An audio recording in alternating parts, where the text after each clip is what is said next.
Good evening everyone. Today I am here to give the seminar on the topic virus under the subject Network Security and Management. It is done by me, Harsha Chandran, and my friend Bhartesh under the guidance of our sir, Professor Dr. Sujan Song. Let me first explain you what are the outline things what we have kept in our PowerPoint presentation. What is a malicious code, type of malicious code, what is a trapdoor, what is Trojan horse, what is a virus, what is a worm, what is a logical bomb, proposed solution for the virus thing, and the conclusion part.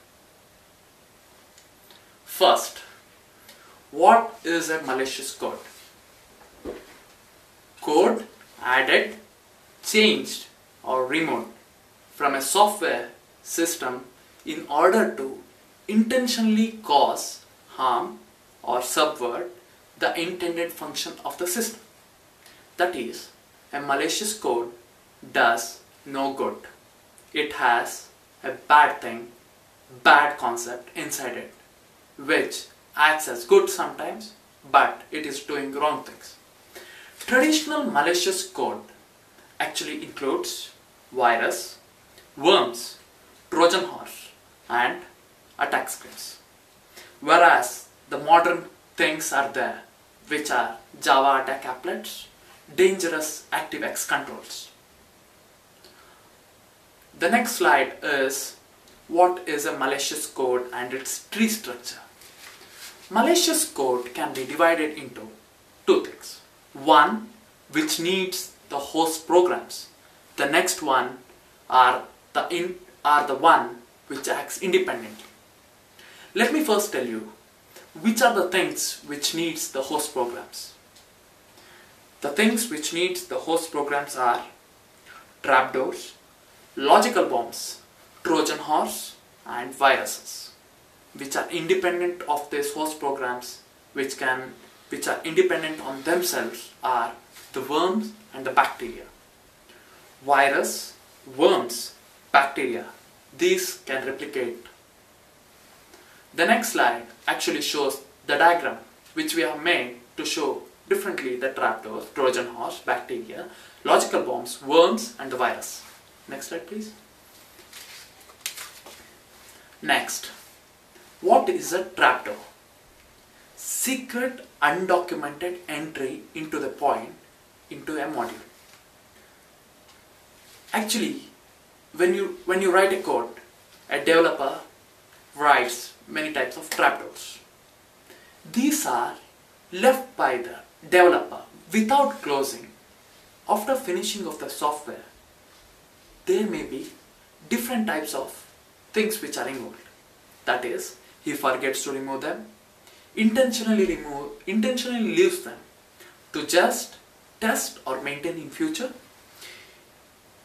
intentionally leaves them for convert means of access in future. Inserted during the code developer uses them to debug or test the programs. Linux is such a type of operating system which has lots and lots of trapdoors in it. Next one is the Trojan horse. This is a very interesting topic. Trojan horse. What is a Trojan horse? These are the autonomous programs that appear to be doing what the user wants, but actually they do something. But that is, their intentions are different. Trojan horse are the programs, unlike a virus and a worm, advertise a healthy function and then perform different types of malicious activities, such as stealing of your passwords, erasing data. This is, in fact, a technique to remain dormant and then attack. Previous. Let me tell you some history which involves with this Trojan horse thing. The Trojan horse actually got its name from the war which happened in Troy. That is, the enemy dynasty, they gave a gift called the Trojan horse, which was kept outside the empire of the Troys. So these people thought it was a gift and it was very well structured, they brought the Trojan horse inside their empire and kept it.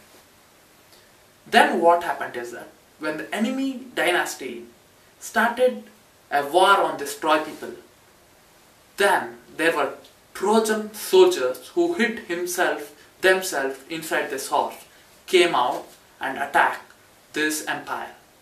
So these are called as Trojan horse. They remain dormant and then they attack. Next one please. Next, coming to the main topic, a virus. Let me tell you, virus, as you all know, it's a biological term used by every one of us. Virus is being named after the biological counterpart are the segments of code that is attached themselves to the existing program to perform some predetermined malicious activities. That is, a virus, what it does is, if I am affected with the virus, if I come out with my friends, if I come in contact with them, the virus is transmitted. In the same way, computer virus also has the same type of properties. Always we should remember that viruses are not standalone programs. They need a host application or an operating system for activation. Once activated, they search operating system for other executable programs. Viruses don't infect data files in an operating system. Next. Virus creation and infection. Viruses are created by keeping target operating systems in mind, such as their programming execution techniques, file system management and storage, and operation system, program, infection and communication. For computer system program to become infected with the virus, it must come in contact with other systems which are already affected by this virus carriers. These virus carriers are often strategically placed in such a ways that as in public and private places such as that of bulletin boards, online computer services. Next one. What are worms? Programs that circulates itself, uses computer networks and security holes to replicate themselves. These are independent virus things, but they are more harmful. Programs that make a copy of itself, causes copy to execute as a standalone program, can replicate itself as permanent or dial-up connections. Next one please. Next one is, what is a logical bomb? Program triggered by any combination conditions.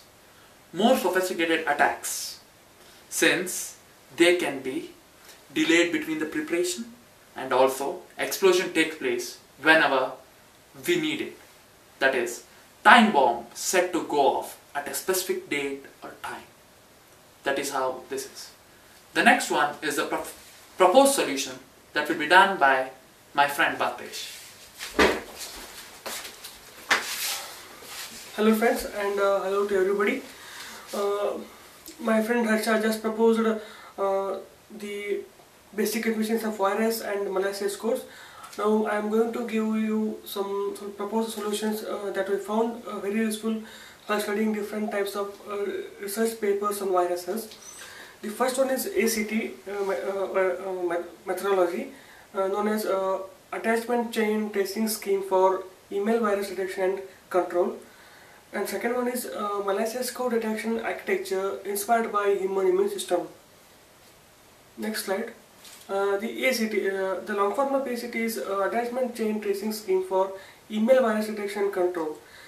The ACT is mainly uses the conventional epidemiology, and this is mainly developed to counter the threats posed by the intent viruses specifically. The solution is more suitable for LAN connections where we can easily find the IP addresses of the host networks rather as compared to IP addresses of the hosts that are in the internet. So this is not suitable for the internets or the network that is in between the two different internets. Next slide. The components used in the ACT algorithms are the transmission chain concept. This is used to define email connectivity topology of hosts in the network. Since the hosts are connected to the networks and they are